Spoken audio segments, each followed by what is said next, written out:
Let's create a Tic Tac Toe game in Scratch. Let's get started by drawing the board.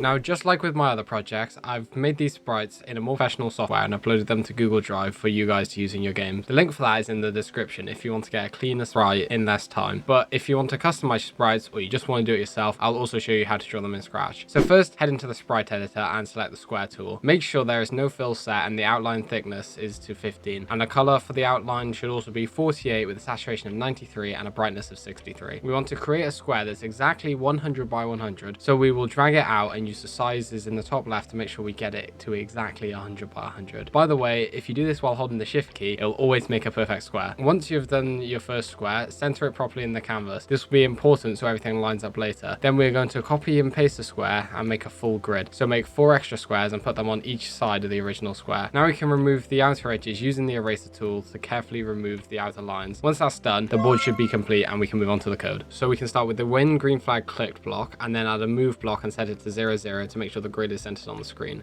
Then use a create clone and hide the original. The reason we do this is because the grid will disappear when the game ends automatically, so we can show our end screens more easily. Next, add a when I start as clone block and just add a show block. And that's it. You should now have a grid that appears in the center that we can build the rest of the game around. Make sure yours looks correct before moving on, because mistakes made now can cause you bigger problems later on. Now let's add the background to make the game look a bit more polished. This part is really simple, but it makes a big difference. To do this, we can just head over to the backdrop editor, select the square tool and draw a square that covers the whole canvas. Set the fill color to 49, saturation to 90 and brightness to 74, and you don't need to worry about any positioning on this one. Just make sure it covers the whole background with no gaps. Now let's make the squares players will actually be interacting with. Again, the sprites I'm about to show you will also be available to download from the Google Drive, but I'll also walk you through exactly how to make this in Scratch. Head to the sprite editor and make a 100 by 100 square. We'll use the same method as we did earlier to make sure we get the spacing exact. Set the fill color to 49, saturation to 90 and brightness to 74, and with this one it's very important to make sure it's fully centered in the canvas. This is going to be our empty square, so just leave it like that. Now duplicate this costume. For the duplicate, we want to add X for when the square is pressed by the X player. Make sure you center this in the middle of the square, and for the X, we want to set the color to 0, saturation to 0, and brightness to 33. Now duplicate the costume again, but this time change it for a letter O. You might need to adjust the position of the O to make sure it's still in the center. For the color, set it to 13, saturation to 13, and brightness to 95. At this point, you should have 3 square costumes.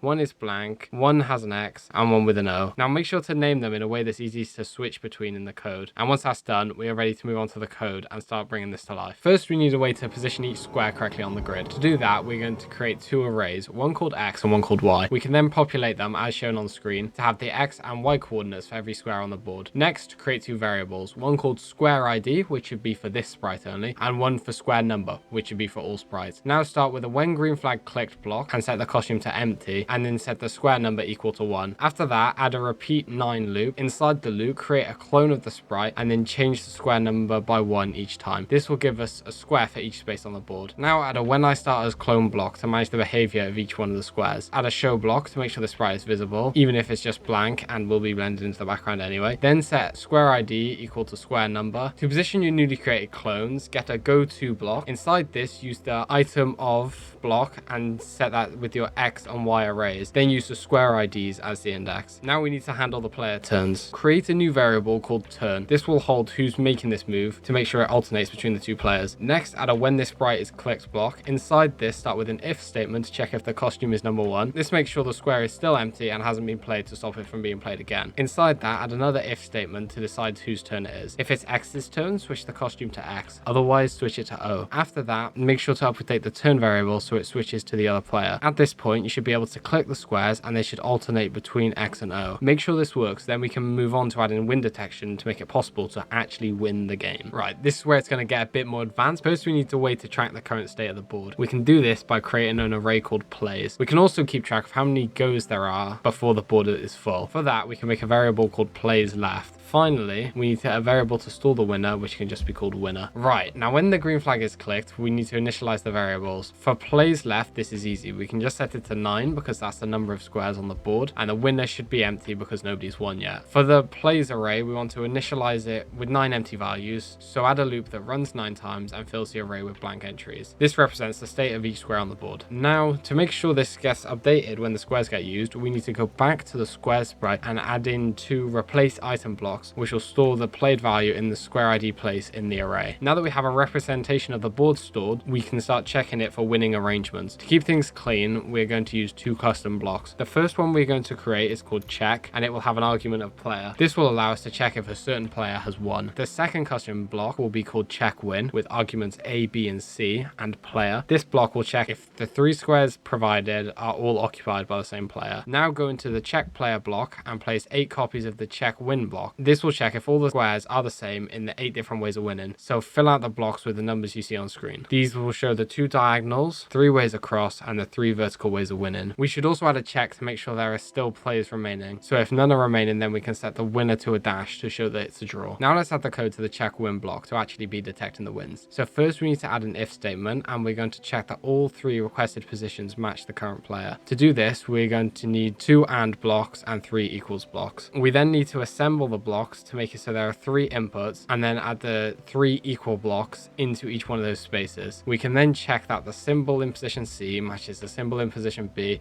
and the symbol in position B matches the symbol in position A. Then we can check that this matches the player that we want to check the win for. If all 3 of those conditions are met, we can then set the winner variable to be equal to the current player. At this stage, your game should now detect if a player has won or if the game ends in a draw, although it doesn't really display much right now. Test it by playing a full game and watching the winner variable. If it updates correctly, then everything is working as expected and we are ready to actually show the result on the screen. Right, to display the win properly to the players, we're going to make a proper win screen. We can start with the sprite design, just like before. I have made these available on Google Drive if you want an easy life, but let's dive into draw these if you want. Go into the sprite editor and use a text tool to write X wins. Set the color to 0, saturation to 0, and brightness to 0, and then center it on the canvas. Then we want to duplicate this costume twice for the other player and for the draw screen. To make the other player win screen, we're just going to change the text to show that and update the color to be 13, saturation 13, and brightness 95. On the other duplicate, we want some text to show this is a draw. This will be used when the game runs out of remaining plays and nobody has won yet. Make sure all of these are centered and clearly named so you can recognize them in the code. Speaking of code, let's get into that now. Start with a when green flag clicked block and hide the sprite since we don't want the win screen to be visible at the start of the game. Add a forever loop where we're constantly checking if the winner variable is not empty using a not and a comparison block. Once a win is detected, we can use a set of if statements to check which win case was detected and switch it to the correct costume. After setting the correct costume, we can show the sprite and reset the winner variable so it doesn't keep triggering this screen. To make the game feel more polished, we can also add a simple animation. First, move the sprite off the screen and position it where you want it. Then add a loop with a move steps block to reveal the screen from the side. Once this animation is completed, we can add a stop all blocks to end the game. Now, test it out by forcing a win or a draw, and you should see the correct message slide onto the screen clearly showing the result. Once that's moving, we can move on to the next step. The next step is going to be adding a turn announcer so the players always know whose turn it is. This is a small detail but can really help make the game feel complete. We will once again start with the sprite design, of course always available on the Google Drive, but I'll show you how to make it now. Go onto the sprite editor and use the text to write turn O. Set the color of this to 13, saturation 13, and brightness to 95. When positioning these, make sure they're to the right of the center point. This will help align the text properly when we switch between costumes so the turn announcer isn't jumping all over the place. Now duplicate the costume and change the O for an X. For this text, the color should be set to 0, saturation 0, and brightness 33. Rename the costumes to label which one is which, and then we can hop into the code. Start with a when green flag click block and show the sprite. Add a forever loop. Inside this, we'll constantly check whose turn it is. To do this, we can use an if else statement. For the condition of this statement, we can simply check if turn equals X, and if it does, we show the X costume, otherwise show the O costume. Then add another statement to check if the game has ended. We can do this by checking if the winner variable is still empty. If the game has ended, then we want to hide this sprite so we don't ruin the end screen. Now, when you run the game, you should see this sprite update live as the players make their move, and then it should disappear when the winner is declared. And there we have it, a fully functioning Tic Tac Toe game built entirely in Scratch. If you found this tutorial useful, consider leaving a like and subscribing. If you did encounter an issue though, please leave it in the comments and I will get around to helping you. From here, you can expand however you like, maybe add some sound effects